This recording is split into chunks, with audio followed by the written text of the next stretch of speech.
우리는 요한계시록 우리 2장에서 언급된 소아시아 네 교회를 지금까지 살펴보았습니다. 그리고 3장에 언급된 세 교회를 우리가 한 3주 동안 살펴보게 되는데요. 사대, 빌라델비아, 라오디게아 교회를 이제 살펴보려고 합니다. 이 교회에 보내신 편지를 가만히 보면 3장에 언급된 이 세 교회는 앞의 교회와 비교해서 핍박을 받는 그 형편에 있어서 조금의 차이가 보입니다. 2장에서 살펴본 네 교회는 환난과 핍박도 참 극심했지만 이단의 공격을 받고 있었습니다. 그런데 3장에 나오는 교회는 외부로부터의 극심한 핍박, 고난보다 안으로부터의 붕괴가 공통점으로 드러납니다. 그 중에서도 오늘 살펴보는 4대 교회는 어쩌면 가장 초라한 교회라고 할 수 있을 것입니다.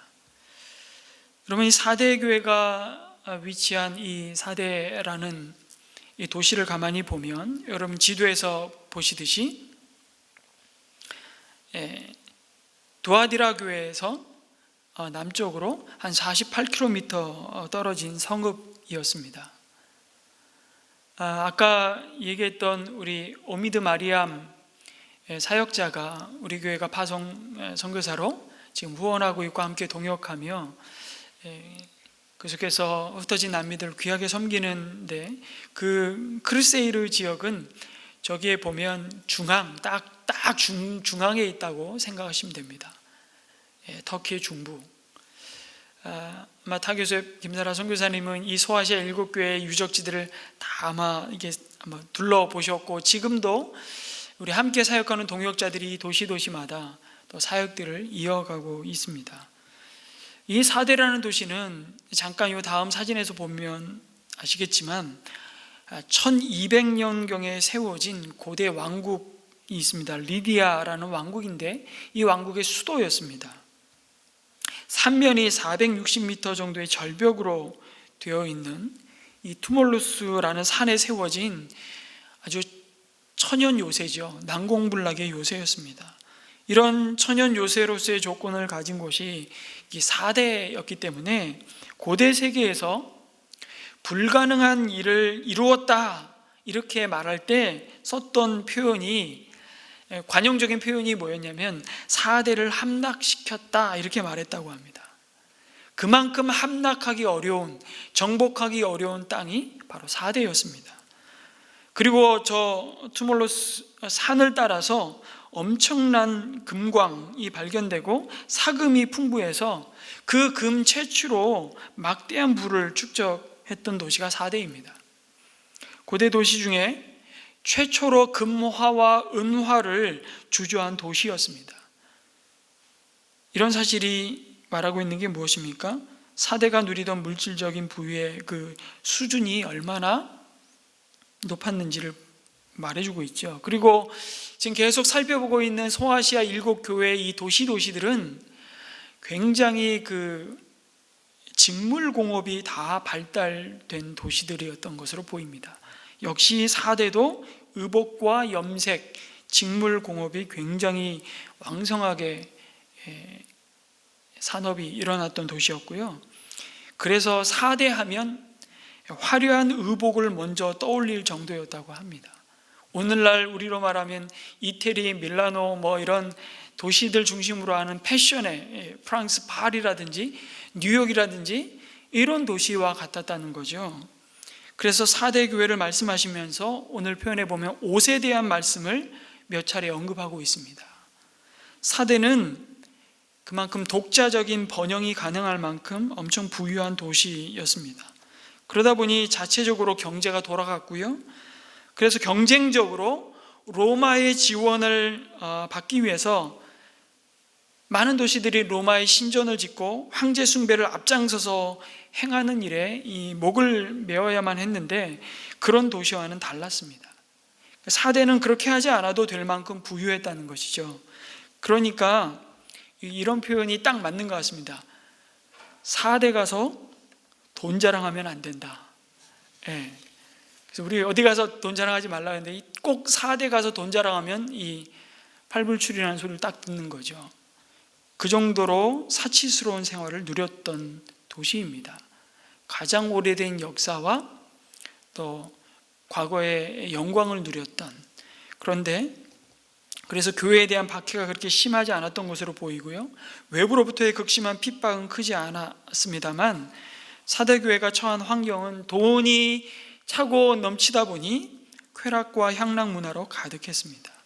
그래서 말씀드린 대로 로마 황제 숭배에 대한 압력은 상대적으로 덜했지만 에베소, 우리가 제일 먼저 봤던 에베소 지역의 아데미 신전에 버금가는 시벨레 여인의 신전을 세워놓고요, 그 신전을 중심으로 정말 흥청망청 퇴폐적인 분위기와 우상 숭배가 도시 전체를 뒤덮고 있었습니다. 이런 상황 가운데 있었던 사대교회를 향해 주님이 이렇게 책망하십니다. 너희가 살아있다는 이름은 있으나 실상은 죽은 것이라고 말씀합니다. 굉장히 두려운 말씀을 주시죠. 먼저 편지를 받은 교회들에게는 책망을 하시기 전에 그래도 몇 가지 칭찬을 하셨는데 사대교회는 한마디 칭찬도 없이 바로 책망부터 하십니다. 그리고 책망으로 끝납니다.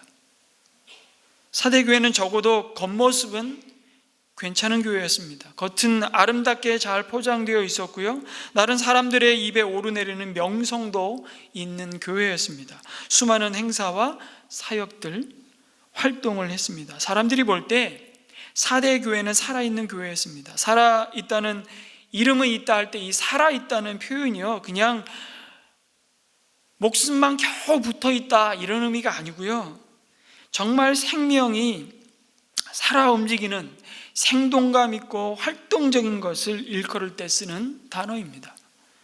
그러니까 오늘날의 교회로 치면 교회 안에 굉장히 많은 성경 공부 프로그램이 많이 이게 있고요, 다양한 사역들이 아주 활발하게 돌아갔다는 것입니다. 사람의 눈으로 보기에는 살아 움직이는 그야말로 번창하는 교회처럼 보였습니다. 그래서 소아시아의 다른 교회들은 사대교회의 그 활력을 부러워했을지도 모릅니다. 하지만 주님은 뭐라고 말씀하시죠? 나는 너의 행위를 안다라고 말씀하십니다. 이 말씀은요, 앞에서 편지를 받았던 교회들을 향한 나는 너의 행위를 안다라고 말할 때 그 칭찬과 위로의 말씀이 아니에요. 이건 오히려 반대입니다. 다른 사람은 모르겠지만 나는 너의 감추어진, 드러나지 않는 그 행위를 다 보았고 알고 있다는 굉장히 두려운 말씀입니다. 나를 속일 수는 없다는 경고의 말씀이죠. 주님의 평가는 달랐습니다. 속을 들여다보면 썩어있는 시체라고 혹독하게 책망하시는 말씀이죠. 사람이 보는 것과 주님이 보시는 것이 달랐습니다. 사대교회를 향한 주님의 말씀을 듣고 있노라면 예수님이 이 땅에 계실 때 외식하는 사람들의 대명사였던, 나는 율법의 1.1획도 범하지 않은 스스로 완전한 자라고 주장하고, 또 사실은 주변의 많은 유대인들이 존경하고 따랐던 바리새인들을 향해 날리신 주님의 말씀이 연상됩니다. 그들을 향해서 회칠한 무덤 같은 자들아, 겉으로는 아름답게 보이나 그 안에는 죽은 사람의 뼈와 모든 더러운 것이 가득하도다. 이것은 겉으로 드러나는 모습은 살아있지만 영적으로 죽었다는 것입니다. 겉으로 드러나는 경건의 모양은 있지만 그 경건의 능력과 그 복음의 능력을 상실한 교회라고 책망하십니다. 사대교회는 잎이 무성했지만 무성한 그 잎에서 열매를 딸 수 없었던 무화과 나무, 그래서 예수님으로부터 저주를 받는 무화과 나무와 같다는 말씀을 주고 계십니다. 사대의 교회가 왜 이렇게 되었을까요? 도대체 사대교회는 어떤 교회였기에 하나님께서 이토록 무섭게 책망만 하신 것일까요? 여러분, 사대교회는 유대인의 미움과 공격, 그리고 니골라단과 이세벨과 같은 이단의 회방이 없었다고 말씀드렸습니다. 그렇다고 그 4대 지역에 유대인이 없었냐? 지금 고고학이 발달돼서 4대 유적지, 아까 보았던 유적지를 발굴하면서 발견한 게 무엇이냐면 적어도 1000여 명을 수용할 수 있는 유대인 회당이 있었다는 것입니다. 여러분, 100명도 아니고 저희 이 안데옥활 본당 안에 여기 한 좌석도 빠지지 않고 모든 성도님들이 여기 다 앉으면 여기 몇 명 앉을 수 있는 줄 아십니까? 500명 딱 앉습니다. 1000여 명이 앉을 수 있는 유대인 회당이 있었다는 거예요. 이게 뭐 유대 지역도 아니고 예루살렘도 아닌 엄청난 유대인들이 정착해 있었고, 유대인들이 있는 곳에 그리스도의 복음이 전해질 때마다 가장 아주 혹독하게 핍박했던 자들이 유대인들이었습니다. 동족이었음에도 불구하고. 근데 사대교회는 유대인의 핍박을 받았다는 흔적이 없어요. 더 나아가 로마 제국의 박해와 같은 외부의 물리적인 핍박이 비교적 없는 상황이었습니다. 그야말로 형통한 평안한 교회였습니다. 모든 것이 마음먹은 대로 이루어지는 인생 같아 보입니다. 그러면 얼마나 이 좋은 환경이지 않습니까? 그러면 그들의 입에서 예수님만이 나의 삶의 이유입니다, 예수님만이 나의 삶의 소망이라는 이 찬양이 터져나오고 감사가 고백되며 교회가 더 건강하게 성장할 것 같은데 상황은 그 반대로 전개되었습니다. 윌리엄 핸드릭슨이라는 성경 주석가가 이 4대 교회를 이렇게 표현하고 있습니다. 4대 교회는 매우 평온한 교회였다. 그러나 그들이 즐긴 평강은 공동묘지의 평강이었다. 그들은 영적 자만에 빠져버렸는지도 모르겠습니다. 아니, 우리만큼 예수 잘 믿는 사람이 있으면 나와보라 그래. 우리만큼 이렇게 열심히 봉사하고 형통한 사람이 있으면 나와보라 그래. 그래서 지금 뭐라 그러죠? 나의 하나님 앞에서는 완전한 것 같지 않다고. 오늘 2절에 말씀하시죠. 나는 내 행위가 나의 하나님 앞에서 완전하다고는 생각하지 않는다. 바꿔 말하면 그들 스스로는 완전하다고 생각했다는 거예요. 근데 주님은 그렇게 생각하지 않는다는 겁니다. 굉장히 착각하고 있는, 지금 주님이 보시는 관점과 눈과 그들 스스로에 대해서, 그들의 믿음에 대해서 갖고 있는 마음이 이게 지금 건너올 수 없는 지금 강처럼 나누어져 있는, 분리되어져 있는 그들의 모습을 보고 있는 겁니다. 4대 교회를 향해서 이 말씀을 하실 때 그들이 얼마나 충격을 받았을까요? 우리만큼 이렇게 열심히 봉사하고 형통한 사람이 있으면 나와보라 그래. 그들은 완전하다고 생각했던 것 같습니다. 그러나 주님은 나는 내 행위가 나의 하나님 앞에서 완전하다고는 생각하지 않는다. 이 말씀은 딱 이런 의미입니다. 형태를 갖추고 있는데 속이 텅 빈, 그래서 한마디로 속빈 강정이라는 의미입니다. 황제 숭배의 배교를 강요당하고, 여러분 우리가 이미 살펴보았던 극심한 궁핍 가운데 내몰렸으나 끝까지 믿음을 저버리지 않았던 어떤 교회요? 서머나 교회와 아주 대조적인 교회가 바로 이 4대 교회입니다.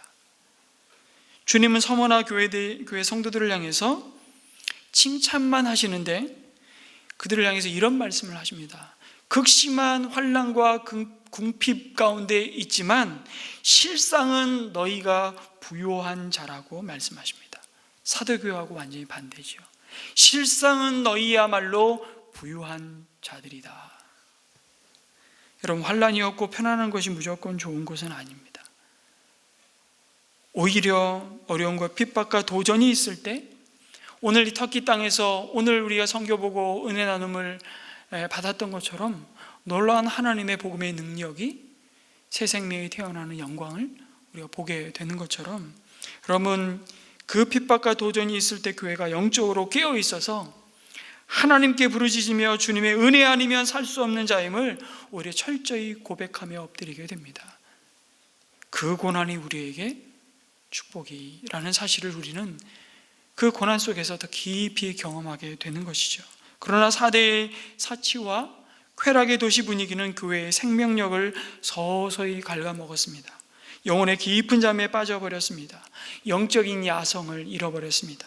이것은 마치 313년에 로마의 콘스탄티누스 황제가 기독교를 공인한 후로 이제 예수 믿는 것이 너무 편해지고 기독교인들을 박해하는 대상도 모두 사라지고, 그러다가 마침내 380년에는 기독교가 로마의 국교가 되었을 때에 그 교회의 모습을 사실 미리 4대 교회를 통해서 경고하시고 있는 것 같아요. 그 주님의 음성을 듣는 것 같습니다. 신앙의 자유와 함께 교회도 부유해졌습니다. 이제는 오히려 출세하기 위해서 너도 나도 교회로 사람들이 밀려 들어왔습니다. 이제 본격적으로 팍스 로마나가 아니라 팍스 크리스텐덤, 기독교 나라의 그 평화, 그 영광의 시대가 그들에게 교회에 활짝 열렸던 것이죠. 지상으로 올라온 교회는 이제 하늘을 찌르듯이 온갖 건축수를 동원해서 성당을 짓기 시작했습니다.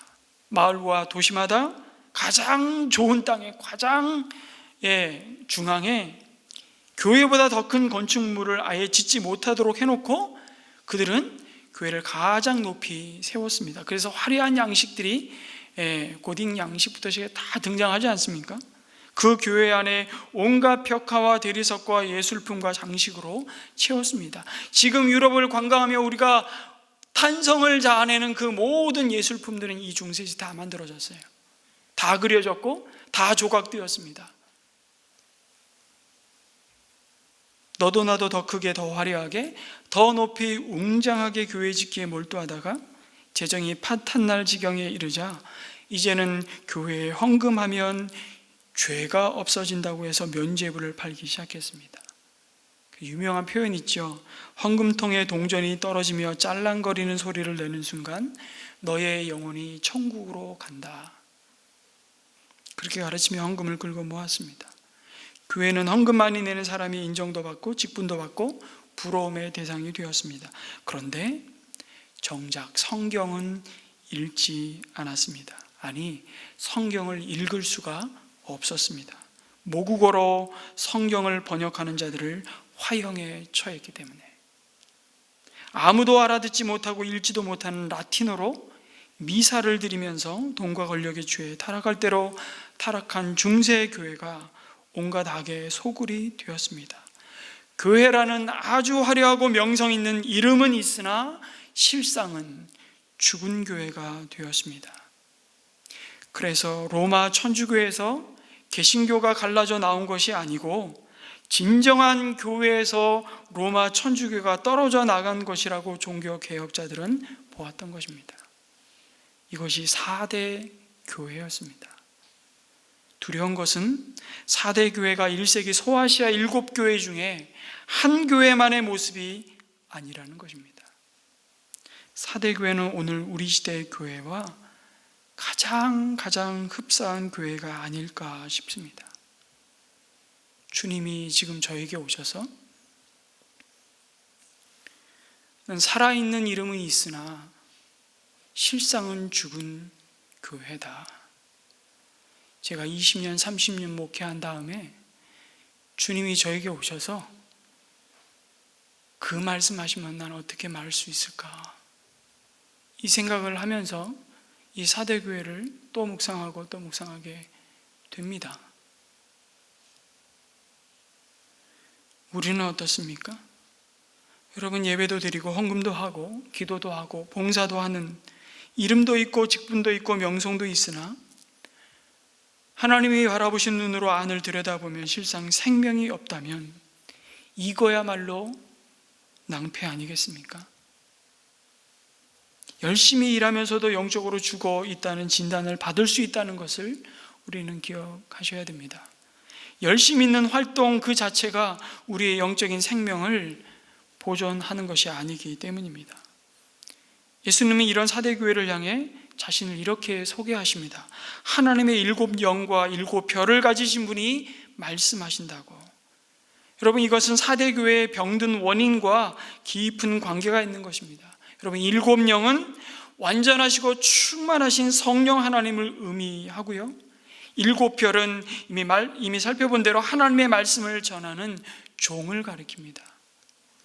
주님이 자신을 이렇게 소개하시는 이유가 무엇입니까? 지금 4대 교회가 더 이상 성령님의 가르침과 능력을 의지하지 않고 복음의 가르침을 더 이상 듣지 않고 있다는 것입니다. 교회의 진정한 성령의 역사를 막는 그 장애물들이 있다는 것입니다.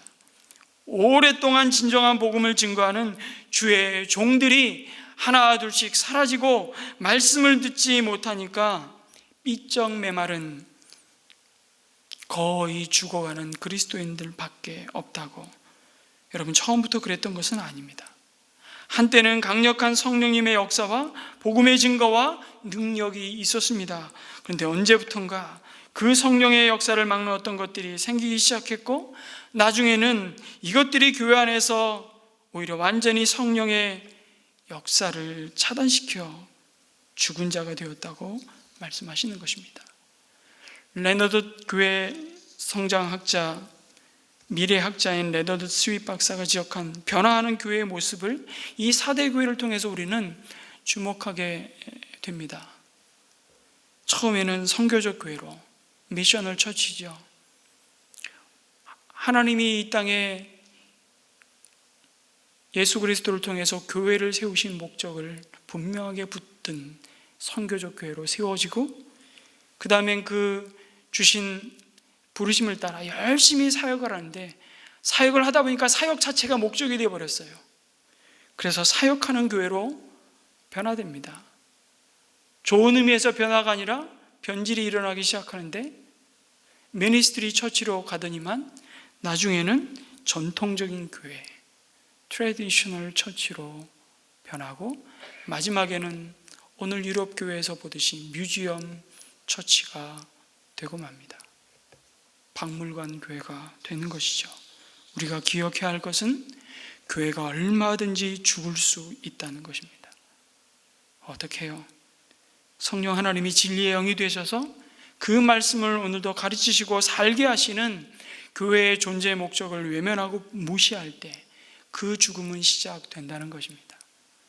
행위는 많은데, 굉장히 많은 모임들이 이루어지고 있는데 주님 뜻과 상관없는 일만 하고 있으니, 이 4대 교회를 향해서 오늘 우리에게 심각한 경고와 도전을 주고 있습니다.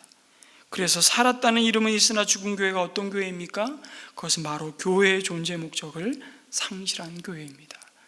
여러분, 교회의 존재 목적이 무엇입니까? 우리는 주보에 그것을 맨 첫 페이지에 명시하고 날마다 우리가 그것을 확인하고, 교회인 우리 자신의 삶의 부르심과 목적을 우리는 다시 한번 확인하고 우리를 보내시는 소명의 땅으로 나아가는 것이죠. 그것이 뭡니까? 누구에게 물어보면 됩니까? 교회의 존재의 목적이 무엇인지를 목사에게요? 신학 박사에게요? 아니면 우리 목자님에게요? 아니요, 교회의 머리가 되신 예수님에게 물어보면 됩니다. 뭐라고 말씀하시나요? 교회를 교회되게 하고, 교회의 존재 목적은 내가 먼저 받은 그 은혜의 복음을 아직도 듣지 못한 영혼들에게 증거하고, 그 영혼이 구원돼서 예수 그리스도를 따르는 제자 만드는 거다. 요한계시록 14장에 예수님의 제자들의 특징을 이렇게 말씀하시죠. 어린 양이 가는 곳이면 어딘지 따라가는 그것이 그리스도의 제자라고. 이것이 교회의 중심에 없다면 미안하지만 살아있다는 이름은 있으나 죽은 교회라고 말씀하십니다.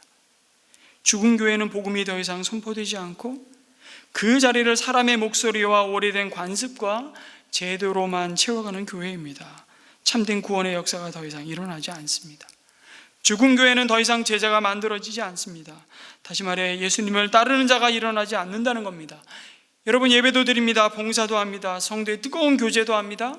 성경 공부도 있습니다. 그런데 그것 자체가 목적이 되어 버렸습니다. 왜 우리가 예배드리고 주님이 주신 은사를 따라 여러분 주님의 선한 일에 봉사하고 왜 하나님의 말씀을 우리가 주야로 묵상하며 상공부를 통해 공부합니까? 왜 우리가 목장으로 함께 모여 삶을 나누고 서로 기도하며 섬기면서 하나님이 주신 성도의 교제를 합니까? 좋으니까요. 네, 맞습니다. 그런데 그것이 기쁘고 참 좋은 것은 주님이 그것을 통해 교회로 우리를 부르시고, 다시 말해 세상으로부터 우리를 구별하시고 다시 세상으로 파송하신 목적을 놓치지 않을 때입니다. 여러분, 성경 공부하고 예배드리는 이 자체가 우리의 삶의 목적이 아니에요.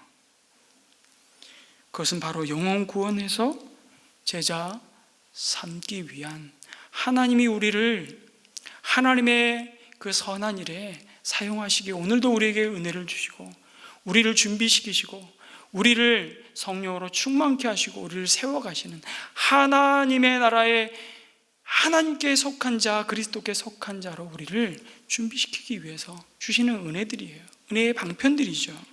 그것 자체가 목적은 아닙니다. 그런데 그 목적을 잃어버리고 외면하면 그때부터 교회는 서서히 생명력을 잃어갑니다. 여러분, 누가 제자입니까? 다시 말씀드립니다. 제자는 예수님을 따라가고 닮아가는 사람입니다. 어떻게 해요? 순종과 섬김의 삶으로 말입니다. 하나님께 대하여는 주신 말씀에 우리가 순종하고 내 옆에 두신 이웃을 향해서는 그 은혜를 따라, 그 사랑을 따라 섬김의 삶으로 예수님을 닮아가고 그 예수님을 나타내는 삶으로 우리가 제자의 삶을 사는 것입니다. 그것이 예수님의 모습이셨기 때문에 여러분, 그래서 건강하게 살아있는 교회는 어떤 교회입니까? 교회인 성도 한 사람 한 사람이 이 부르심의 목적을 붙잡고 달려가는 교회입니다. 이 죽은 신앙을 어떻게 다시 살게 할 수 있을까? 주님의 처방전을 오늘 사대교회에 이렇게 말씀하고 있습니다. 깨어나라. 2절에 바로 깨어나라, wake up, 이렇게 번역을 영어 성경은 다 했는데요. 깨어나라. 아니, 죽었는데 어떻게 스스로 깨어날 수가 있습니까? 거의 죽어보신 경험이 혹시 있으십니까? 죽음의 직전까지 갔던 경험 혹시 있습니까? 저는 몇 번 있는데요. 여러분, 옛날에 연탄가스 맡아보신 분들 여기 계시죠? 제가 한 2번 정도 그 경험을 했는데요.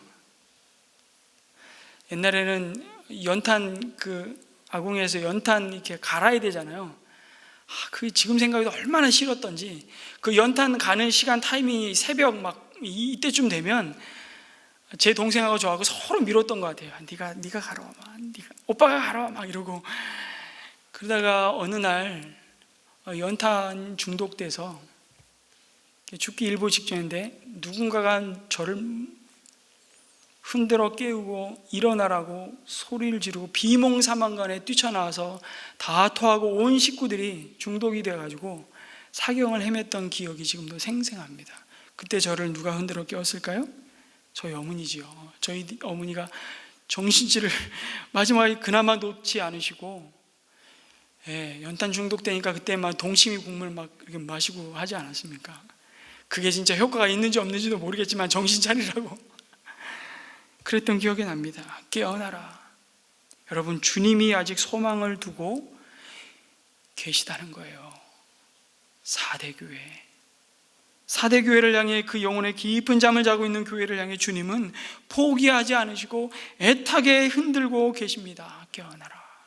7영과 7뼈를 가진 주님이 우리의 주님이시라고, 그분은 살리실 수 있는 능력을 가지고 있으시다고, 그분은 아직도 우리들 한 사람 한 사람을 붙들고 있습니다. 주님이 흔들어 깨우십니다. 깨어나라, 깨어나라. 우리는 우리 스스로의 결심과 우리의 의지로, 우리의 힘으로 그 깊은 죽음의 잠에서 여러분 깨어 일어날 수 없습니다. 우리 스스로에게 그런 능력이 없습니다.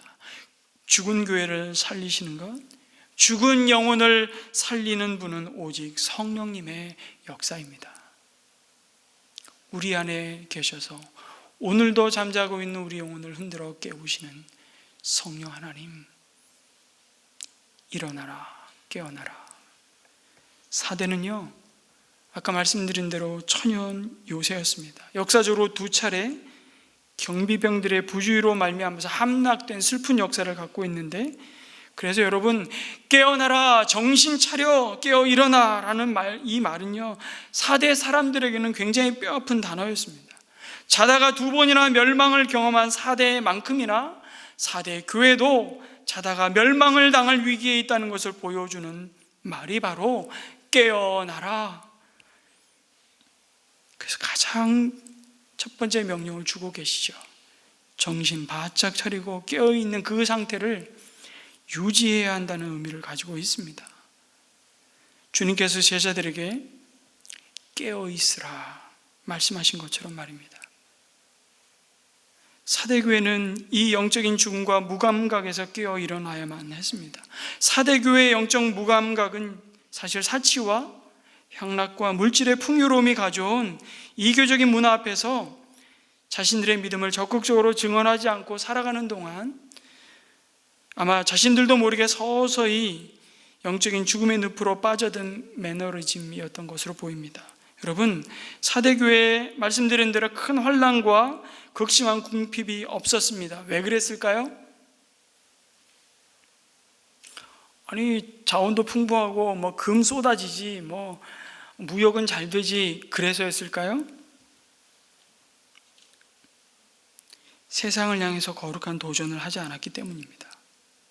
값을 치르더라도 그들에게 하나님의 나라가 임하였다는 것을 선포해야 하고 죄와 싸우되 피 흘리기까지 싸워야 한다고 도전하지 않았기 때문입니다.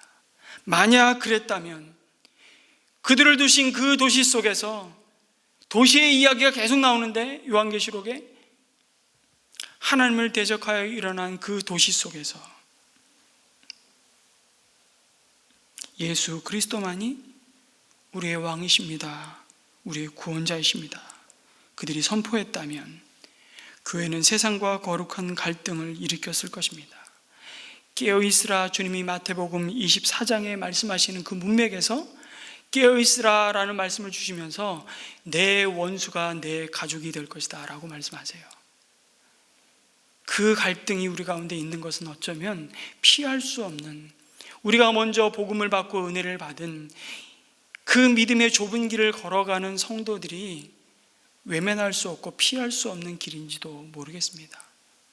적당히가 아니라 진짜로 그리스도의 제자로 살아갈 때 우리에게 닥쳐오는 고난이 무엇입니까?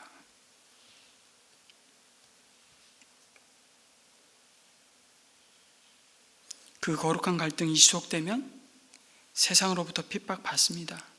복음 때문에 교회가 엄청난 고통당하는 자리까지 간다면 여러분, 그런 교회를 향해서 살았다는 이름만 있고 죽었다고 말할 수 있겠습니까? 그런 교회는 절대로 영적으로 죽을 수가 없습니다.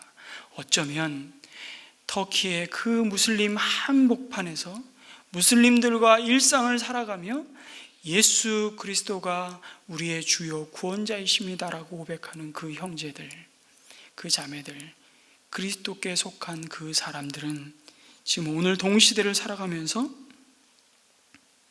주님으로부터 너희야말로 세상이 감당하지 못할 하나님의 사람들이다 라는 그 말씀을 듣고 있을 것입니다. 도전을 안 하고 세상과 평안하게 공존을 하니까 세상도 그저 자기에게 크게 위험하다고 생각 안 하고 교회를 그대로 내버려 두었던 것입니다. 사탄도 알아요. 얘는 안 건드려도 돼. 그래도 별 문제 없어. 아무런 영향력도 변화도 일어나지 않을 거야. 그냥 가만히 그냥 평안하게 내버려 둬.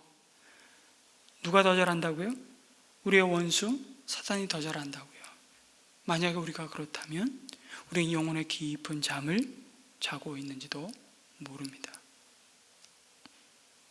적당히 공존하며 내버려 두니까 맥이 없는 것이고, 그러니까 그 자체가 썩어 버리는 것입니다. 그 자체가 힘을 잃어버리는 것입니다. 여러분, 영적으로 살아난 영혼이라면 은혜를 받아야 하고 은혜에 반응을 해야 마땅함에도 그들은 영혼의 깊은 잠에 빠져서 반응할 수 없었습니다. 여러분, 그 은혜에 합당한 반응이 무엇입니까? 거듭 말씀드리지만 바로 사람들 앞에 주님의 이름을 시인하는 것입니다. 그 삶이 우리의 믿음을 깨어있게 합니다. 우리의 믿음의 야성을 잃지 않게 합니다. 우리를 담대하게 합니다. 우리의 삶의 목적과 초점을 분명하게 합니다. 그래서 여러분, 이 4대 교회 이기는 자에게 주신 약속이 무엇인지 잘 보십시오. 그들이 흰 옷을 입고 예수 그리스도의 피 묻은 복음으로 예수 그리스도가 덮어주신 그 의의 옷을 입고 하나님 앞에 설 텐데, 그때 그 이름을 내 아버지 앞과 그의 천사들 앞에서 뭐 하신다고요? 시인하리라고 말씀하십니다. 약속하십니다. 여러분, 이것은 주님께서 공생의 기간에 이미 제자들에게 말씀하셨던 내용입니다. 마태복음 10장 32절에 33절 말씀을 함께 같이 읽겠습니다. 시작. 누구든지 사람들 앞에서 나를 시인하면 나도 하늘에 계신 내 아버지 앞에서 그 사람을 시인할 것이다. 그러나 누구든지 사람들 앞에서 나를 부인하면 하늘에 계신 내 아버지 앞에서 그 사람을 부인할 것이다. 여러분, 시인한다는 말은 공개적으로 사람들 앞에서 고백한다는 뜻입니다. 교회에서만이 아니라, 예배 중에만이 아니라 우리의 세상살이 속에서, 우리를 두신 그 직장에서, 내 주변의 사람들 앞에서 예수 그리스도께서 나의 구주요 주님이시라고 부끄러움 없이 말하는 것입니다. 여러분은 그렇게 하시고 있습니까? 여러분을 아는 주변 사람들이 여러분이 주 예수님을 믿고 그분을 섬기는 사람이라는 것을 알고 있습니까? 주님은 주님을 부끄러워하지 않고 신실하게 주님의 이름을 공개적으로 고백한 그 성도들의 이름을 하나님의 아버지 앞에서와 천사들 앞에서 공개적으로 시인하겠다고 하십니다. 우리를 부끄러워하지 않으시겠다고 말씀하십니다. 우리를 자랑하시겠다고 말씀하십니다. 여러분, 이 은혜를 놓치지 않았으면 좋겠습니다. 여러분, 그 주님의 이름을 시인하는 자마다, 여러분, 내가 먼저 받은 이 복음의 은혜가 나에게 멈춰 있을 수가 없는 것이죠. 도전을 드립니다. 예수 영접 모임을 내년에는 코로나 상황이 어떻게 되었든지 간에, 어떤 형편에 있든지 간에 2달마다 한 번씩 할 겁니다. 기회가 되는 대로, 그 기회는 이 복음을 들어야 할 그 사람에게 마지막이 될 수 있다는 그 절박함이 우리에게 있었으면 좋겠습니다. 예수 영접 모임으로 VIP 영혼을 함께 기도하시고 도전하십시오. 그래서 불편해지고, 그래서 거부당하고, 그래서 욕 먹으신다면 주님 말씀하시잖아요. 그것은 너에게 영광이다. 물론 우리가 그 모든 사람들에게 빛으로 소금으로 더 겸손하게 섬기고 낮아져야 되지만, 우리가 궁극적으로 그 영혼에게 줄 수 있는 가장 큰 선물은 우리가 받은, 값없이 받은, 그러나 가장 값비싼 대가를 지불한, 되갚을 수 없는 대가를 지불한 예수 그리스도의 십자가의 구원의 은혜라는 사실을 놓치면 우리는 4대 교회 잠자는 영혼들입니다. 왜냐하면 교회의 존재 목적을 우리는 무시하고 외면하고 있기 때문에 그렇습니다. 굳건하게 하라고 말씀하시는데 누구를요? 아직 남아있지만 막 죽어가는 자들을 굳건하게 하라고 촉구하십니다. 여러분, 아예 구제불능이면 주님은 그냥 놔두셨을 것입니다. 그러나 주님이 그래도 책망을 하시는 것은 살아날 소망이 있다는 것이죠. 그리고 정작 다시 복음을 들어야 할 자들이 교회 안에 있다는 것입니다. 어디요? 교회 안에 있다는 것입니다. 어쩌면 내가 다시 복음을 들어야 할 자인지도 모르겠습니다. 내가 그러기 위해서 구체적인 행동 지침을 주시죠. 되새기라, 굳게 지키라, 회개하여라. 이 모든 것이 영혼의 잠을 자지 않고 깨어있는 모습이라고. 여러분, 복음을 어떻게 받았는지를 되새기라는 말은 생각해 보라는 것입니다. 다른 말로 하면 remember, 기억하라는 단어입니다. 이 단어는 나에게 전하여진 이 복음이 나에게 오기까지 얼마나 놀라운 기적과 하나님의 섭리 가운데 이루어진 일인지를 기억해 보라는 것입니다.